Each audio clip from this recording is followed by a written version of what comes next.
Hello, everyone. Thank you for joining today's webinar. Happy Friday, first of all. And so today, Sanover is joining us again with a great webinar, basically how to prepare your jobs for a job search for 2021.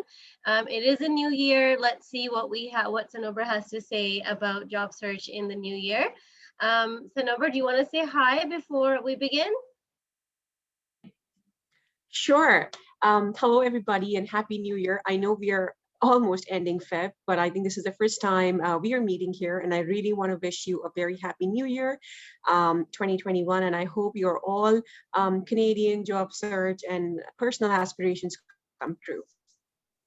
Thank you so much. So before we begin, as people are still logging on, I'll take the time to let you know that you are all on listen only mode, so we will not be able to hear you, but we will be taking your questions towards the end of Sanover's presentation.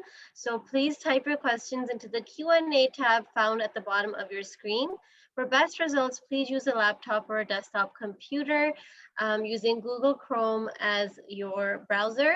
And if you are using mobile devices such as cell phones or tablets, I recommend downloading the Zoom app. And all of our webinars are always recorded. You can either use the same link that you used to log in today. That will turn into a recording. So where it says log in here or click here to join, you can click over there again in a few hours and that will become a recording, or you will get a recording sometime tomorrow anyway in your email. Just to tell you a little bit about ACCES, we've been around for over 30 years helping job seekers such as yourselves. We work with over 2,200 employers. There's different associations we work with, organizations, different community partners. And we've got over 30 tailored programs, which include our sector-specific bridging programs and our pre-arrival program as well. We've got 7 locations in the GTA, with our current location being online. So take advantage of while we are serving everyone virtually. You can avoid the commute in this weather. And I'll tell you more about that towards the end of our presentation. And now I'm going to hand it over to Sanover.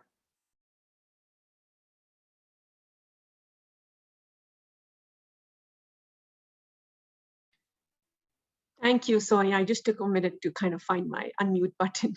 I think, first of all, even a bit before I begin, thank you so much for giving me this opportunity to start this new year with an amazing opportunity for people who are looking to work in Canada.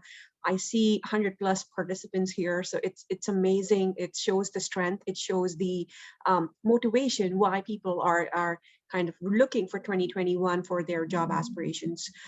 In the next 60 minutes, what I'm going to do is I'm going to talk about how you should be, better prepared for your job search in this year. Especially we're still under COVID impact, and how what tips or tricks you can incorporate in your job search routine, which might give you better results.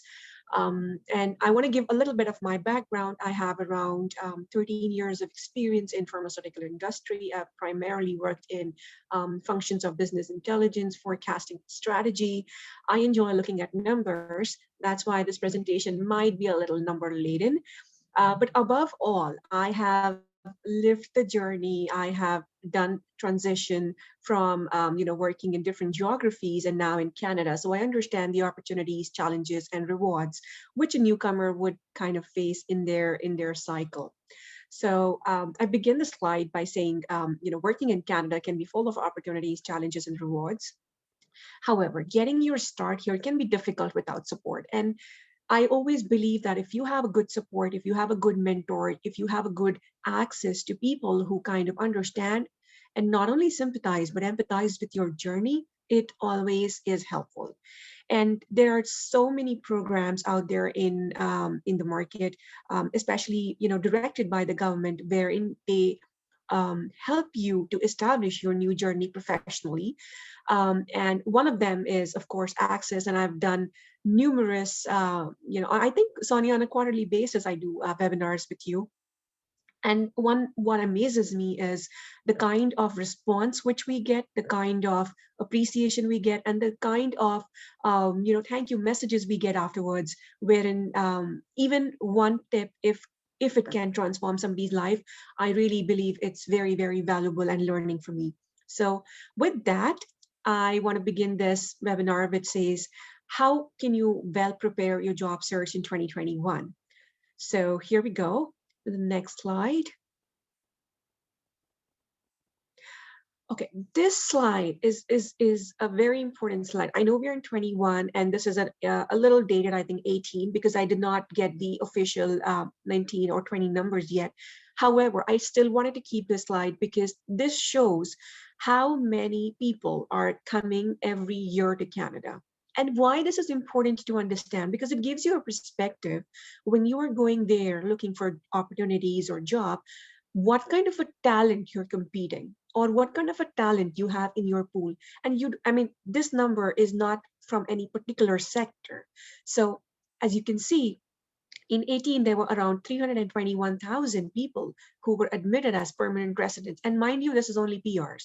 I'm not talking about the other work permits and all of those, number. Because if you see in the slide, that's double than PR number.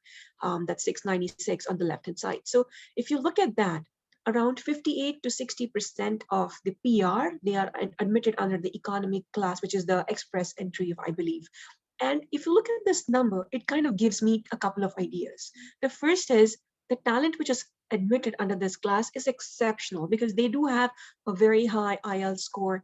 They have a very good educational background, and they've demonstrated some kind of work experience. And because of that, they're admitted in this. So why this is important is because you understand the number of people coming to Canada every year. And when they come, primarily, they would be settling in the top four provinces. You would have Ontario, you would have BC, you would have Alberta, and you would have Quebec. Quebec has one biggest filter, which is the French language. But if you pass that, I think that's the other province which is open. So if you have the top four, and out of the top four, Ontario, I think, is the largest, if I would say, because over here, we do have a lot of financial offices, a lot of pharma sector, etc. So this province has one of the highest talent attraction. And when you have a highest talent attraction, it has also highest, I would say, competition or the peer group and the colleagues. On one hand, you will have amazing, talented people, in the pool, but it also kind of increases the chances because now one opportunity will be pursued by so many people. Just to give you again a real life example. So a couple of I think a couple of years ago, I was recruiting for somebody in my team, and we had opened a contract role, and it was just a 6 months duration. So for a contract role for 6 months duration, we got more than 300 applicants, and that kind of opened my eyes to a world which was totally, the realistic world. Like, that's the kind of application any job opportunity would get. So it is all the more important to stand out. It is all the more important to establish your uniqueness in this highly, highly competitive market. So with this, I hope this slide gives you a little perspective. And I always use the analogy that each, of course, this is before the COVID times, but each flight landing at the Pearson Airport, and if you look at the numbers, like each flight would have, say, 150 to 200 passengers at the least. That, and even if you take 50% of that, number to be new people arriving in Canada, and you multiply that by the number of flights a day, that's a lot of number, right? So that would be scattered amongst sector.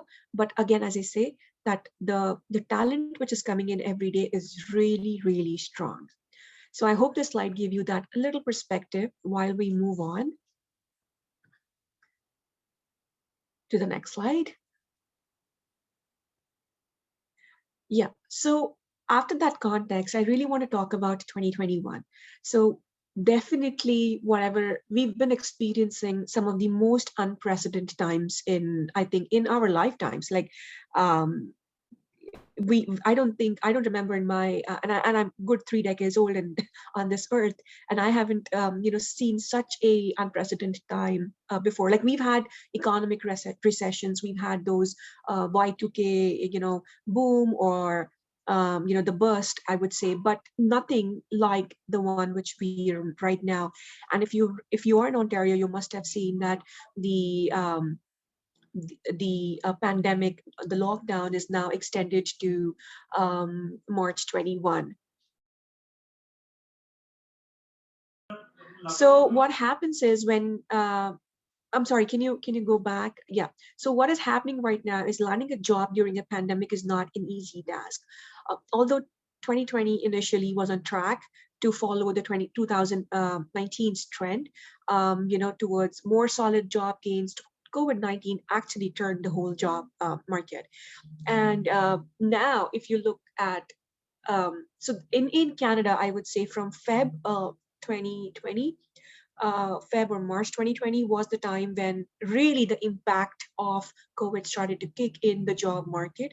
And I think from that, 21 especially, now people have, or organizations have, I think, come to the terms that this is going to stay. And how do we now make the best of our situation? So even though the employment outlook is improving, I understand that the job search pool can be a little intimidating, especially if you haven't done it a while, or you're doing a career shift, or you're new to Canada. So any of these buckets, if you fall in, I'm sure it can be intimidating. And I hope the next, slides will give you some tips how you can maybe put your best foot forward. So moving on to the next slide.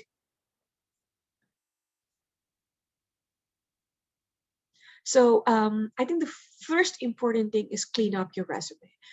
There is no tip. So COVID, no COVID, whatever the situation, you need to clean up your resume. And you make sure that you are updated with your current employment, and you're emphasizing the skills and relevant experience. A lot of times I tell my mentees to put numbers. So for example, if you put a line which is, I headed the sales organization for 3 years. Instead of that, if you say that I handled a portfolio of $20 million, of $20 million, and a team of 5 to kind of take the brand from number 3 in the market to number 1 in the market, when you put that kind of a narration, it really helps to stand you out. Both statements mean the same, but the way you kind of rephrase it, it makes a ton of difference. Second thing, a lot of times I've seen people, so for example, somebody's moving from Europe, they might put, I handle 600 million euros of a portfolio. But somebody who's reading in Canada wouldn't understand the conversion of euros or Canadian or pounds to Canadian. So it's always a good idea to translate those numbers in local currency, just to kind of give a perspective to somebody who's reading. And it also shows that you understand, like people talk about having Canadian experience, right? It shows that you do have Canadian experience and you are sensitive towards as small details as, using the right currency, if I may put that as. Or you can, the other option is you can put 600 euros bracket equivalent to an approximate, say 500 Canadian dollars. Something like that kind of really shows your attention to detail. It really shows that you understand how Canada is and how people would think. And even if somebody who doesn't understand your sector is reading your resume, understands the kind of impact you are making in your last role. And that's very important to leverage your past experience to the job you're applying. And most importantly, if you were laid off during the COVID-19, make sure you write that you write that, because people understand. There, I mean, it's not only you. There has been thousands of people who've been impacted by the job loss due to pandemic, and it's totally acceptable. And it's not your fault, because each organization was struggling. So it's important to kind of write that down. And I'm very confident that any HR manager or hiring manager, when they look at your CV, they would empathize on what you've gone through, and they would consider you. So there is no harm, there's no shame, there is no absolutely there should not be any apprehension for mentioning that if you did get a loss, because after all, you will have to explain a gap, right? If you do have a gap. So it totally makes sense to be upright, honest. And I've always believed, honesty kind of really pays off. So that's my first tip. I think I'll move to the second one, which is again tied up with the first part which I mentioned, which is highlight recent achievements on your resume.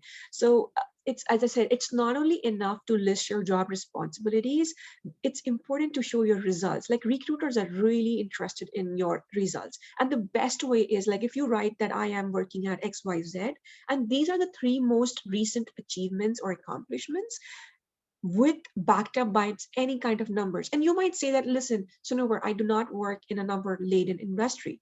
That's fine, but there might be some metric which you can do. So if you're in customer service, you might have a metric of, I increase the customer efficiency from say 80% to 85%. That's a metric. Or I was doing a job which I used to take 5 hours, but I kind of made some learnings, or maybe I did some efficiency management, and now I can do that task in 2 hours. So it can be so many ways. I believe each role you do, irrespective of the sector, you will have a way to represent it in numbers, because the human brain understand the numbers, right? So if and I'm going to give you a very layman example. So when you look at a two ice cream boxes, and if you see one box which says 5% less fat, wouldn't you not pick that up? For sure you will. So that's this kind of, magic what a number would kind of put in. So this is very important. Number two is highlight your achievements and accomplishments, more so highlighted in a way wherein they can see the numbers and the data and the impact. Moving on to the next slide.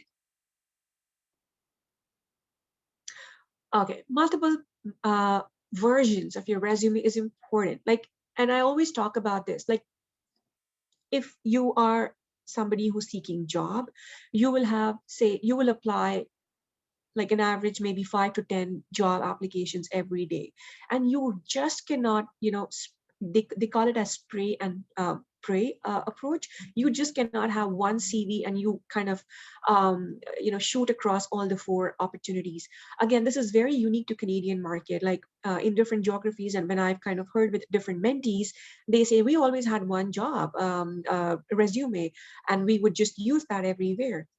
Maybe, but in Canada it's not like that. You need to have a tailored resume, a tailored cover letter, which really emphasizes the key experience and traits to the specific roles. A Canadian market, and I've seen this in my experience, is always driven by specificity. Like you cannot be jack of all trades, because that's not what they're looking for.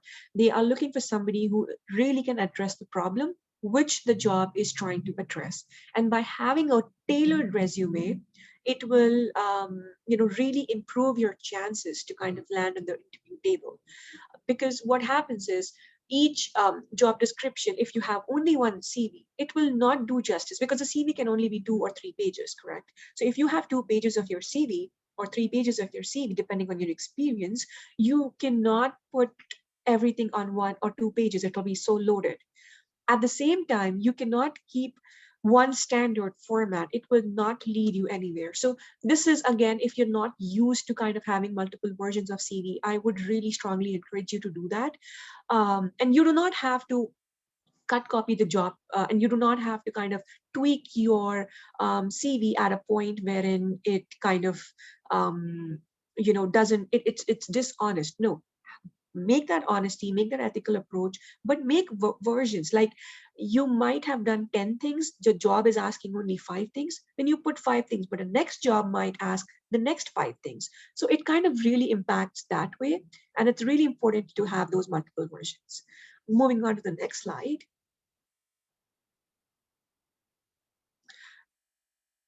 Okay, very important is clean up your social media presence. And I think this is so important. Like, this is the age wherein you have multiple social media, like people have Facebook, Instagram, Twitter, LinkedIn, so many other platforms.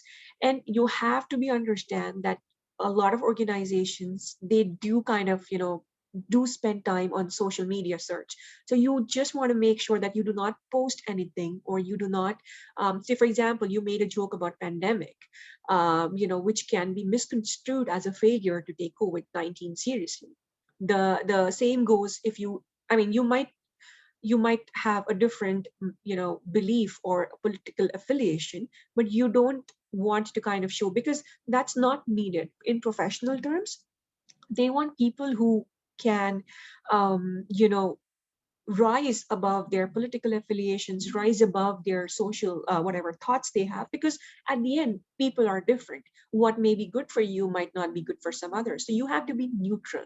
And if you have a post, or if you have any content on such platforms, which kind of, and so maybe in the interview you're saying, oh, I love diversity and inclusion, whereas one of the posts suggests that you, kind of had a post which, otherwise states the other way. I think it would be, it would conflict, or it would contradict to what you're saying, and that might not be a very good idea to represent in an interview. So make sure that you clean up and you tidy your social media presence. And not saying that do not write what you feel. It's your account, it's your life. But make sure that you understand the repercussions of, and there has been so many recent examples where we have seen people losing their jobs. They'll have to resign in Canada, of course, and US also. Like, if you look there, we've seen so many repercussions, whether it's politicians, whether it's celebrities. And you might say, I'm not a politician, I'm not a celebrity, but yeah, correct, and you're not even applying for a job that way, right? But in your own right, in your own terms, I think it's very important to have a very neutral approach, especially when you're trying to break it in the first. Canada is very diverse, and things are taken very seriously in terms of diversity, inclusion, and ethics. So this is my tip number 4, that please clean up your social media presence, and you really want to portray yourself in a very flattering light. Moving on to the next tip is ramp up LinkedIn presence. And I'm sure all of you must be knowing this. However, how many actually, do this? And there are a lot of people who, a lot of great Canadians. I know that they are kind of helping newcomers, and they've also established their small businesses where they really help you to kind of ramp up your LinkedIn presence. If you're not subscribing to them yet, but still on your hand, I would say you can. A couple of things is very important. Like, I'm going to talk about myself. So it's always have, like, I did this and I saw a lot of difference. Like, first of all is update your LinkedIn profile. So it's always good idea to make sure that your LinkedIn profile and your job history is, up to date. You don't want to have any inconsistency between your resume or your employers. And I speak to a lot of people in the recruiting industry, and I think 95% of them tell me that when they are looking at resumes, they also go ahead and look at the LinkedIn, just to kind of see what is happening, what kind of an activity or posts have been there. So it's very important that you have that consistency between your resume and your LinkedIn profile. Other important thing is your recent photograph. You cannot have a photograph like 20 years back, or with 2 people or 3 people in the background. You should have your professional photograph, not you on a vacation.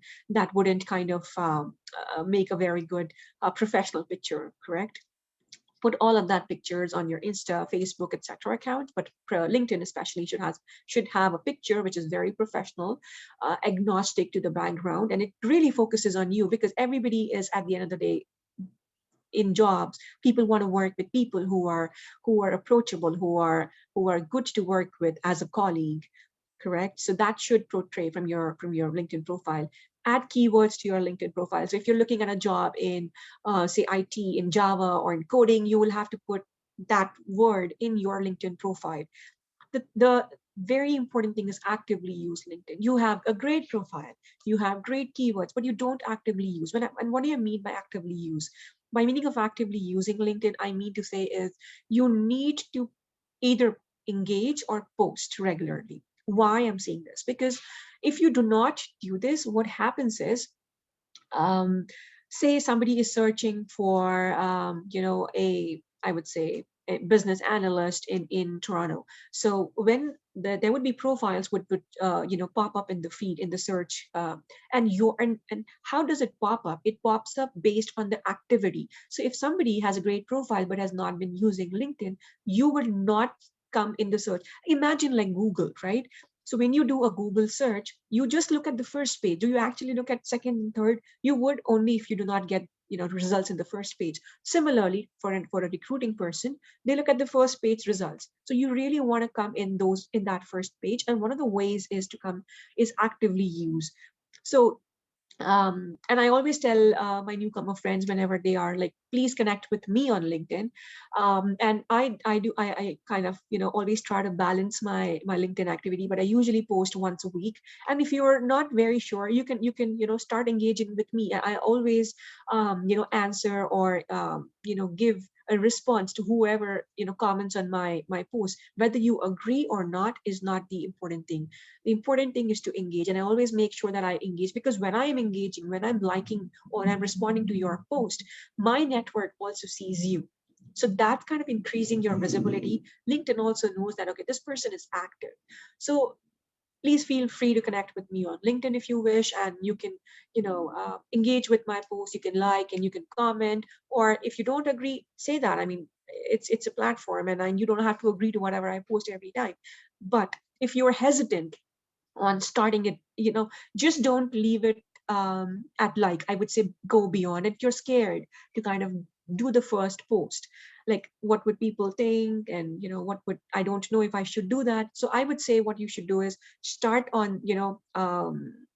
step by step, and I'm sure you will gain confidence as you see engagement, and you can see in your LinkedIn like how many people viewed your profile. You would see those numbers going up, and I'm sure that will give you a lot of confidence to kind of go from there. So this is I really wanted to spend a little more time on this page, because for a job seeker, for somebody who's coming new to Canada, it's very important to kind of see this. And again, I would say when you post on LinkedIn, make sure that the post is very, very political agnostic. Like it doesn't kind of reek political or any other views as such, which might be not a very flattering representation of what you are.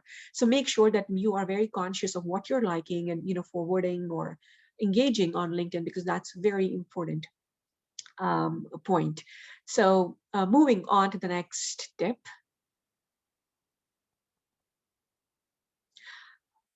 Okay, this is, I know a lot of people might think that references would come after, like once I get the job offer, then I'm going to start thinking about references. But I believe you should actually decide, who your references would be. And it's very important that it's always a good idea to have reference in your current job or your last job. But if that doesn't happen, I think you should always give that thought in the early on in the process, that who would be your references. References are taken very seriously in Canada, in the Canadian market. A lot of times I've seen people, especially from the Middle East or Europe, coming to Canada, they also mention references in the CV. I don't think it's important, and that's my opinion. You're free to kind of tweak it, but I believe you do not have to kind of put there put your references there.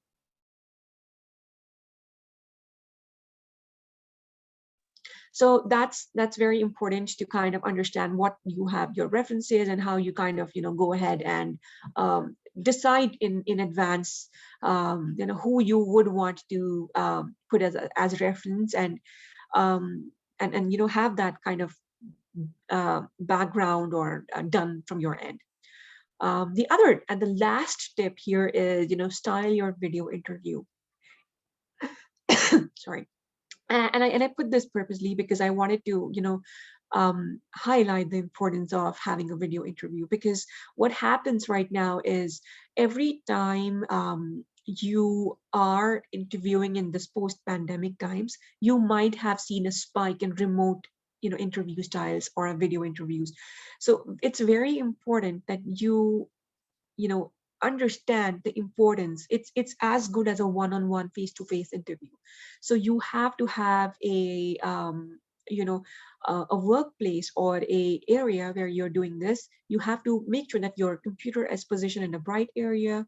It's a neat, uncluttered background. You don't want to see some pictures behind, which again, as I say, is it's your house. You can have whatever you wish to, but I don't think you want to show that to everybody. If there's a picture in the background which you don't think is a good professional picture, you might not want to keep it on the background. Or if there's a quote which you believe is not a very flattering code. You might want to, focus your computer in an area where there are no glitches. The most important thing is to dress your part. Like you really want to, look professional, and dress professional, top to bottom with your hair, because nobody's going to see you, after at a certain level they could see you. So you make sure that you are very dressed up, you're everything neat and proper. Treat it as an interview you would have taken if you would be in a normal office circumstances that you would have going. So that's very important to have, and remove any distractions from your work area. If you are living in a condo, you have kids, you have pets, make sure that you make that arrangement up front, that there is no disturbance absolutely in your background. Like people would understand when you're doing an interview, but I would say, and you can manage that 1 hour, correct? You can manage that 1 hour of uncluttered and free of distractions work area for an interview. So please do not look at your phones. I mean, you might feel that that person is not sitting, but from the eye movement, they can see if you're looking at your phone, you're looking at something else, you're distracted. So that's very important, to kind of very pay attention on that point. So that was, as I said, very important. Another last important point in a video interview is please make sure that your technology is working. So if you have a Zoom, Teams, Skype, whatever kind of platform, make sure that it works on your computer. The last thing you want to happen is on the interview day, it gives you a pop-up that your Zoom is not updated or your Teams is not updated and you have to restart a computer. Like that's like a terrible thing to happen at the end of the day, right? So you need to make sure that everything is well working so that at the day of interview, it's all seamless. So these were my top 7 tips for 21, all the more important in 2021, especially when economies have slightly opened up and really moving towards recovery path, I would say. These are my top 7 tips. And I have the next slide just for another important point is I just wanted to put this slide because at the end of the day, this is a very important question which happens, which will be asked in your interviews, which is, what is your Canadian experience and what is the gap? So I believe, so first of all, if you're new to Canada, getting Canadian experience would be a challenge.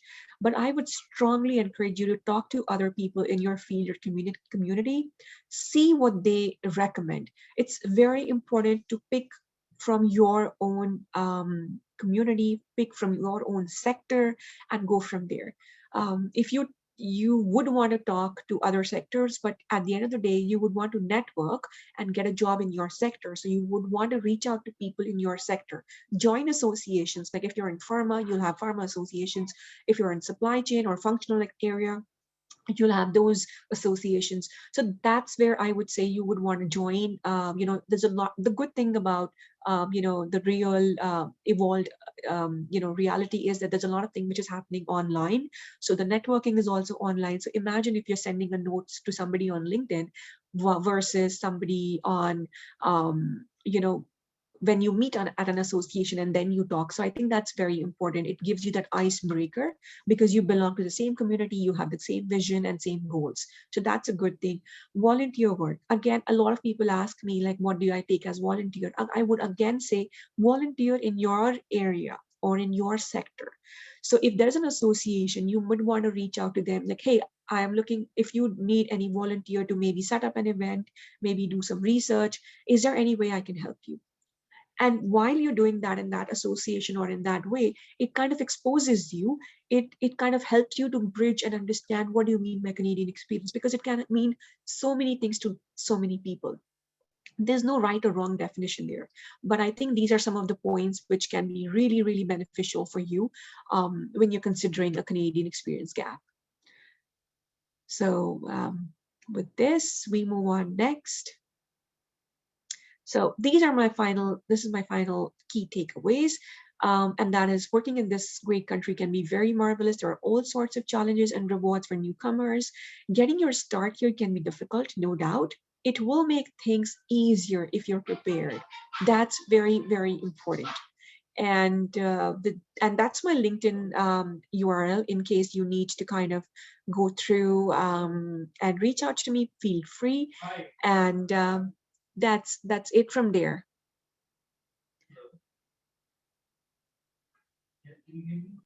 Thank you so much, and a very great webinar. I know it's not the beginning of the year, but it's not too late.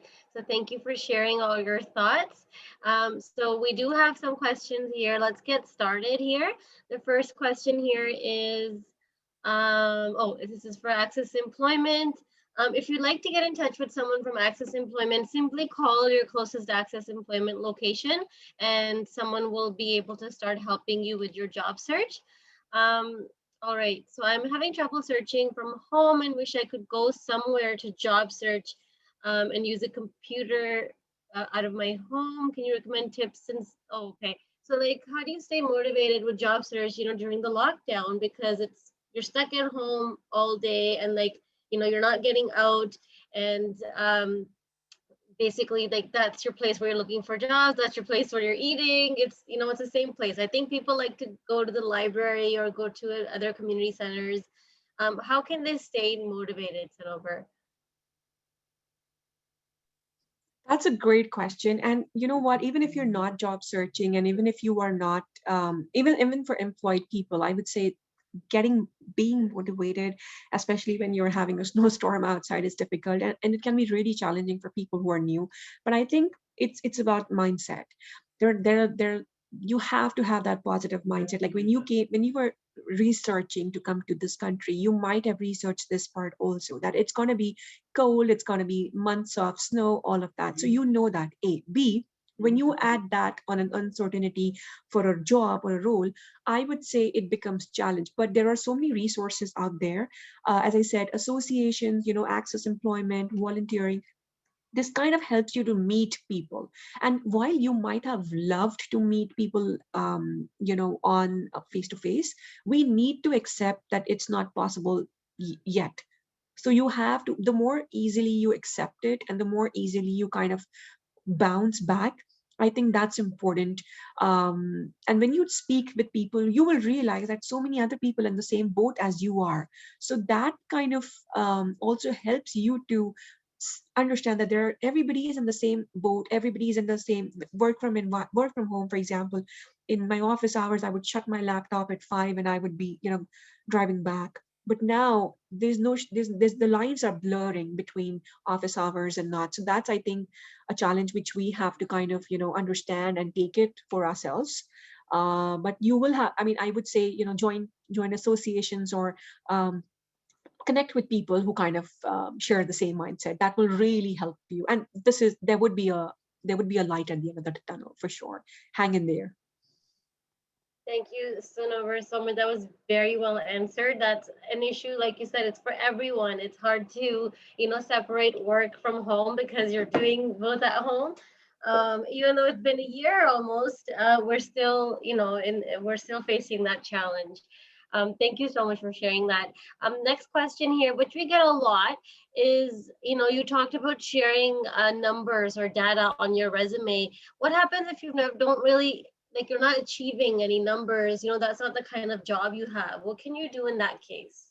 So I don't believe there's any job like okay, so you might be in a non-sales job where you traditionally do not have numbers, correct? So I don't know what job are you, but like I said, if you're in customer service, or even if you're at a cashier at Walmart, I would say, a metric, like, a metric would be like, for example, I would be, going ahead and, doing, say, 10 transactions a day, for example.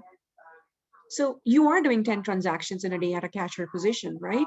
So you would say that I'm ability to handle 10 transactions a day and do it error free, or able to kind of have a conflict management without the aid of a manager. So if you're putting like you are doing 10 transactions, you have to put in, that means that ability to kind of turn around. Or for example, if you're in a job where you took 5 hours to do something, but now you just take 2 hours, document that, because maybe you've developed that experience or efficiency, or you've developed an Excel shortcut, anything which might show that. Again, I cannot, comment on the question whoever is asked, but I think there is a way to put or rephrase in a manner which reflects all points in your job might not have data, but even if you can put 2 out of 5 points which has data, I think that'll make a lot of impact, instead of just writing handling cash and carry, for example, ability. Now, instead of that, handling cash and carry, and I used to do 25 transactions a month. And that's the fact, like you did it. You're just putting it in the fact. Does that help you? Thank you for sharing that, Sanover. Um, there's this question we get a lot as well. I guess it's from a mother who's 35 and is wondering if she can start working in a bank again, as she worked in a bank in her home country, and then when she moved here, she was raising her daughter, and then she worked in a call center for 2 years, and she wants to know if she could be able to start working in a bank again. So why not? I mean, I want to ask this question. Like, how does 35 put? The good thing about Canadian resumes is you do not have an age. Like, you don't have to mention date of birth. Like, people wouldn't even know about your age until you tell them. Correct. So that's the first thing. That's the beauty of Canada. The second thing is, I don't know why you're fixated on your age. I think what you have to be fixated is on your experience. And if there is a job which you believe you can do and which kind of matches your experience, go for it. I have, I've given and received, I think, hundreds of interviews, and I've never heard anytime anybody mentioning age, unless you're like visibly 90 years old. But nobody, I think, would kind of come on the age factor. So you should be focusing on your transferable skills and what you've done. People understand that people have to take gap in terms of raising a family, raising kids, etc. I mean, it's acceptable, and I think that's the beauty of the Canada. As long as you have a convincing story and an answer, I think it can be accepted. And no, I don't think anybody's going to ask you that what is your age when you are interviewed, because that's a bias, and I do not believe anybody would want to kind of take a bias that way. Okay, Sonia, I just realized that my battery is running low, so I'm just going to put my charger. Give me a minute. And if there's a question while you can answer in interim, I'll be great. Sure, I can do that. So the next question here is, in terms of pages for resumes, what do you recommend? We always recommend 1 to 2 pages maximum. A page and a half is ideal, not more than that, because employers are taking a few seconds to quickly look over your resume. When you post a job, when a job is posted, there's hundreds of people applying. So they're not even looking at all of those resumes. And when they do get to the ones that are picked out, they're taking a very quick look, because there's certain things that they're looking for. And if they don't see them on there, then, it's just on to the next resume. So please make sure that you keep it very, very short. The next question is, on LinkedIn, I'm sharing nice posts in English and also in my language as well. Do you think that would interfere? I think it's better to post in English, only because then everyone is included and everybody can understand. And if you are sharing something in your language, maybe you can make sure that you're sharing that in English as well, just so that you're inclusive of everyone. But I don't think there's anything wrong with sharing something in your language at all, as long as you're including everyone and maybe describing in English what it is, so that everyone can benefit from. Yeah, absolutely. And to the point, Sonia, so I just had I think on Valentine's Day, I shared a post. And I have an Arabic speaking colleague, and she kind of gave me an amazing quote in Arabic. And I don't speak Arabic, by the way, but the statement was like, bi kadri, bi kadri mi nuhab nuhib. And please excuse me if there's any Arabic speakers, I might have just messed it. But the point I'm trying to make is, I put that quote in Arabic as well as in English on my LinkedIn, and it's the latest one. So if you do check my LinkedIn, you can see that. I purposely put that because I loved the way it sounded or it meant in Arabic, and I put an English down, because at the end of the day, I really wanted to put that quote, however, making that English point, because now people who do not speak Arabic or your native language can also read and understand. Because at the end of the day, why are you posting? You're posting for engagement, correct? So you make sure that the engagement happens. And English and French are the two official languages in Canada. So if you, as long as you kind of keep both the languages, or one of them, I think, so you can have English and 5 languages, sure, but make sure you do have an English somewhere, because that's very widely acceptable. And at the end, your audience is now Canadians, so you should have that kind of language option. Thank you. And can you give some tips on a virtual coffee meeting? So the first, okay, that's like a separate webinar topic, isn't it, Sonia? Um, Yeah, it sure is. I know. So so maybe just off anyway, the top of your head. yeah, no, I'm just thinking about, like, quickly, I think when you put a virtual coffee chat, please be mindful of how people are busy. So in normal days, I would usually take, like, I had a 1 hour commute to my office from where I live. So I had 2 hours of drive time, and I used to take all my coffee chats or whatever on those calls. Or I could, do, and it used to be such a me time where I would connect with people. It was amazing. But now I don't have a drive time. I have kids who are in my house like 24/7. So just be cognizant of when you write somebody, just make it open, that I understand everybody is busy, and if you can, give me some time to chat, it'll be great. And sometimes you send a message, you see that the person has read but not responded, so don't get disheartened.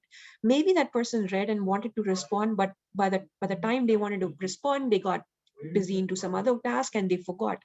And there might be a possible, like, I can talk for myself, like I get like hundreds of messages every day, so it can be possible that I missed a message. So just make sure that you follow up, giving a reasonable, timeline. And no, it's not stalking, it's about perseverance, right? So you just have to kind of make sure, you don't know what is happening on the other side, how much busy or occupied they are. So make sure that you kind of give that benefit of doubt to both the parties. That's the number one tip whenever you ask anybody on a coffee chat. Just be empathetic of that situation. And again, as I say, persistence is important. And when you have a coffee chat set up, make sure that you research and you go. You don't want to go and ask questions like, which totally doesn't kind of impact, because at the end of the coffee chat, there has to be an objective achieved. So make sure your questions are well researched, and it comes as a smart question. Like, you cannot ask about, questions which are totally not aligned, or don't ask questions which might kind of rub on the wrong side. Like, you don't want to ask questions which do not make sense to the conversation, or do not kind of get you an actionable item or a follow-up for next time. So these are some of the couple, I think, do's and don'ts. But I think that's a great topic for our next webinar, Sonia. No, thank you so much. I was just gonna say you kind of summarized the whole webinar very quickly in that answer. So thank you for doing that. Next webinar is, sorry, next question is, do you have to edit a resume every time you're applying for a job? Okay, so here it is. Like, if you're applying for a job, like, I have a question. Like, doesn't every job have a different job description? Yes, right? So if every job has a different job description, that means every job is aiming for specific skill sets or specific, areas which they're trying to solve by opening this position. So if there's a specific skill set, your resume should address that skill set. So if you have one resume which kind of matches to all jobs, great. But I don't think that happens in real life. You will have to do, and that's what I said in the upfront, that this is a different thing in Canada. Like, I've heard people say, oh, that's a lot of work. Yes, it is a lot of work. And when you think it's a lot of work, remember my slide 2. You remember the immigration chart? 20 people, 20,000 people coming to the country. Just remember that you'll be motivated to change your resume each time you apply.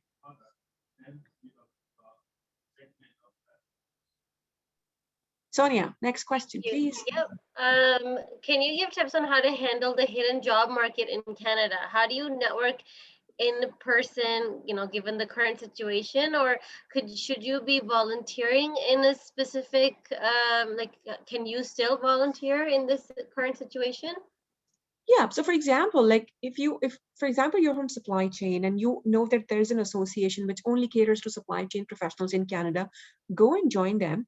Always they have a forum wherein they would have some, or maybe there might be an executive or a board or anything who would be handling that. So once you like their page on LinkedIn or something, you start getting those invites to attend events, so that that these are some of the people who are running the show for that association. Contact them and just tell them that I want to volunteer. I think your association is doing tremendous. Appreciate them and just tell them that you're interested to know more and how you can contribute, and take it from there. That's the simplest and the easiest way to kind of break in, the volunteering part. Sonia. Sorry, it's like my mute button keeps disappearing. Um, Next question is, what are the top 3 gaps that you think newcomers should be mindful of when they're reaching out to people for networking or job search purposes? Okay, that question reminds me that I'm getting interviewed now. So top 3 gaps, I think. So I don't know if it's top 3 or not, but right off the bat, I think is the first gap is whenever you reach out to somebody is be very specific. Don't use jargons like, can I pick your brain? Or can I have a discovery call with you? Please do not, because even so after COVID, I think it's very important to understand and respect time. So when you reach out, be very specific and be very well researched. Top 2, very, very specific and researched. When you're that, third, give some type of a time for that person to kind of connect with you.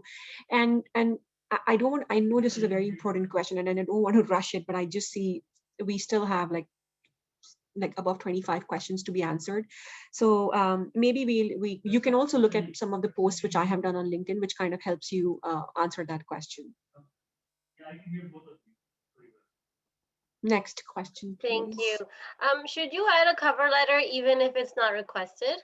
It's your choice. It's your choice. Like if you, but again, the cover letter has to be very, very specific to the job description. So if you're customizing your resume and the cover letter, go for it. Like it depends on you.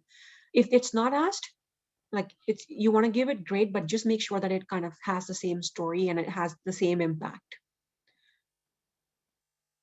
Thank you. And for people asking for a recording, the link that you used to join today will turn into a recording in a couple of hours, and you will get an email sometime tomorrow with the recording link anyway. So you can watch it again, you can share it if you like. Next question is, how do you let people know that you were laid off due to COVID on your resume, like before an interview stage?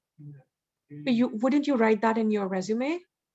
Like if you were laid out 3 months back, that there would be a gap, right? So you can explain that gap, and I think it should be good. Like you can be honest, because organizations and recruiting managers understand that this has been a genuine phenomena. Professionals are facing. So you can put that that way. Thank you. And for people asking about programs that you can take with ACCES before landing, we have our pre-arrival services. You can email cec@accessemployment.ca to find out more. You can go on our website and check it out as well. It's called our Canadian Employment Connections Program. So it's a pre-arrival program for people who are on their way to Canada.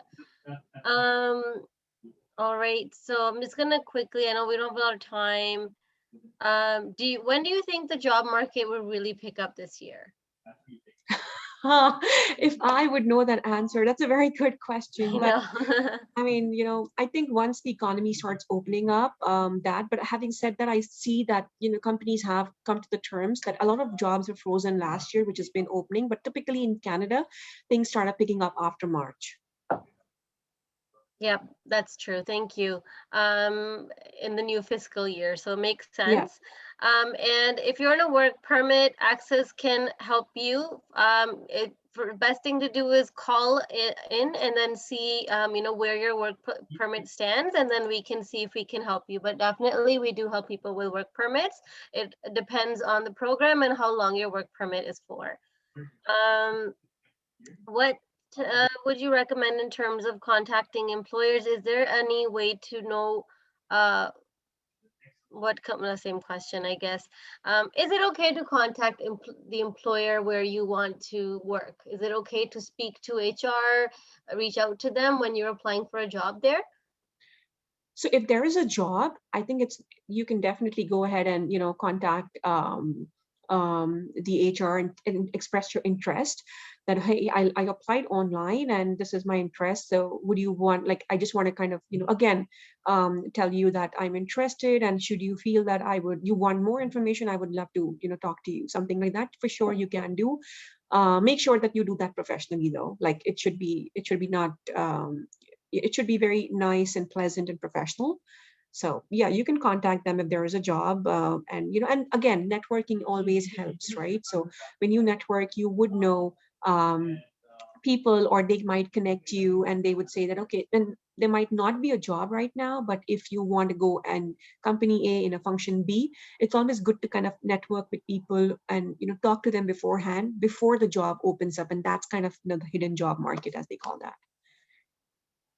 Thank you so much, Sanover. So I'm going to move on to our slides. Is there anything you'd like to say before we move forward?